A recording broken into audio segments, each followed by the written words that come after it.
इंजना they will हुंदे ओ ना सोने बंदे जमदे ओए ना सजन जलील हुंदे मंजियां ते बह गए हो लेना देना किस्मत दा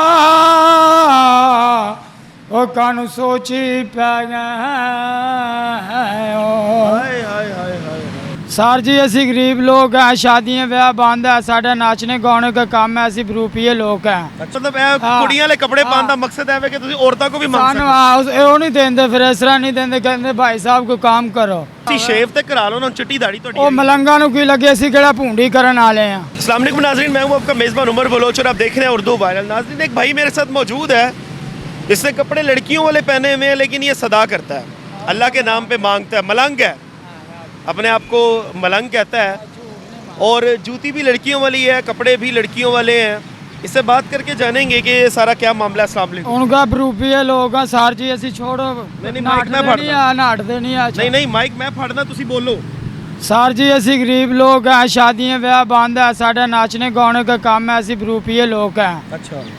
आ भाई साहब मिले ने उन्हें राबता कर रहे हैं असी क्या भाई ताबेदार असी जो काम करते ਤੁਹਾਨੂੰ ਦੱਸ चलो ਦਿੰਦੇ जे तुसी मंगना ही है तो तुसी मर्द वाले कपड़े पा के भी तो मंग सकते हो। सर जी इस तरह ਅਸੀਂ ਬਾਜੀਆਂ ਨੂੰ ਵੀ ਮੰਗ ਸਕਨੇ 10 20 100 50 ਸਾਨੂੰ ਦੇ ਦਿੰਦੀਆਂ ਨੇ अच्छा मतलब कुड़ियां वाले कपड़े पाने का मकसद है कि तुसी औरतां को भी मंग ਸਾਨੂੰ सकते हो। ਉਹ ਨਹੀਂ ਦਿੰਦੇ ਫਿਰ ਇਸ ਤਰ੍ਹਾਂ ਨਹੀਂ ਦਿੰਦੇ ਕਹਿੰਦੇ ਭਾਈ ਸਾਹਿਬ ਕੋਈ काम करो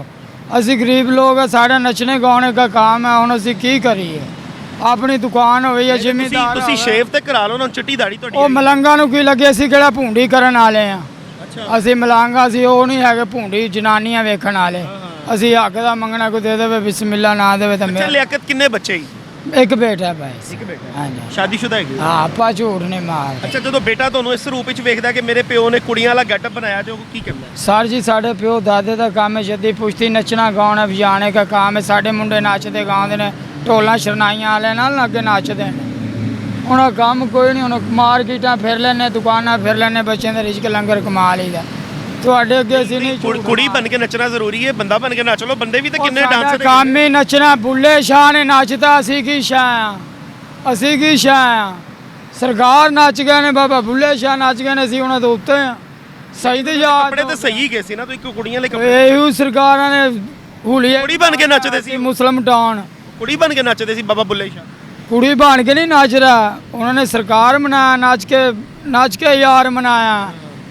ਉਹ ਯਾਰ ਮਨਾ ਲਓ ਤੁਸੀਂ ਯਾਰ ਮਨਾ ਲਓ ਲੇਕਿਨ ਕੱਪੜੇ ਤੇ ਬੰਦੇ ਵਾਲੇ ਪਾਓ ਸਰ ਸਾਡਾ ਕੰਮ ਹੀ ਇਹ ਫਿਰ ਅਗੇ ਬੰਦਿਆਂ ਵਾਲੇ ਕੱਪੜੇ ਅਸੀਂ ਕੀ ਪਾ ਲਈ ਸਾਡਾ ਕੰਮ ਹੀ ਨੱਚਣੇ ਗਾਉਣੇ ਦਾ ਰੁਪਏ ਲੋਕ ਅਸੀਂ 100 ਫੰਡ ਕਰ ਸਕਨੇ ਅੱਛਾ ਮੇਰੀ ਗੱਲ ਸੁਣੋ ਕੁਝ ਸੁਣਾਓਗੇ ਸਾਡੀ ਆਵਾਮ ਨੂੰ ਸੁਣਾ ਸਕਨੇ ਸੁਣਾਓ ਇੰਜਣਾ ਦੇ ਵਿਲ ਹੁੰਦੇ ਉਹ ਨਾ ਸੋਹਣੇ ਬੰਦੇ ਜਮਦੇ ਓਏ ਨਾ ਸਜਨ ਜਲੀਲ